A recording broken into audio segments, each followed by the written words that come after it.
অথচ ইফতারি সামনে নিয়ে দোয়া কবুলের সময় খানা বেশি খাওয়াটা কামিয়াবি না, সফলতা না।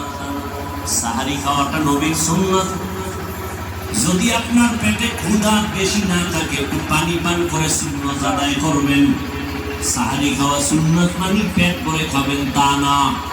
এরপর দাঁড়ালের আম্মা জানেরা সন্তানগুলোকে লাইনে নিয়ে আসেন, আল্লাহর কোরআনটা হাতে ধরবেন, মাঝে মাঝে খুলে দেখবেন আল্লাহর কোরআন ঘরে আছে, দেখলাম না ভেতরে কি।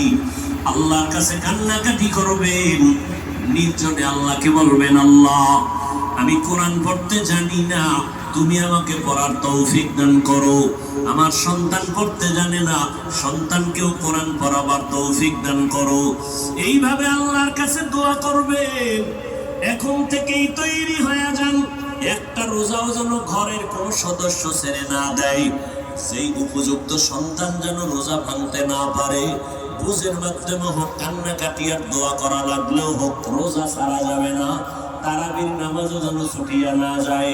খতমে তারাবির মাধ্যমে একটা খতমের সওয়াব পেয়ে যাবেন, এই তারাবিও ছাড়া যাবে না। একটা নফল ফরজের সমান। অতএব তারাবি কমাইয়া এই বরকত থেকে কেউ বঞ্চিত হবেন না। আল্লাহর নবীর আদর্শের মালাটা গলায় লাগাইলেন, রমজানের সাধনা দিয়া বাকি 11 মাসটারে ত্যাগ করে নিবেন। রমজানের সাধনা, পেটের মধ্যে প্রচন্ড ক্ষুধা, সামনে ইফতারি রেডি, এরপরও খাই না কেন? বলে আল্লাহর বিধানে এখন এই মুহূর্তে রোজা খাওয়া হালাল নয়। খানা হালাল, তবে খাওয়াটা হারাম।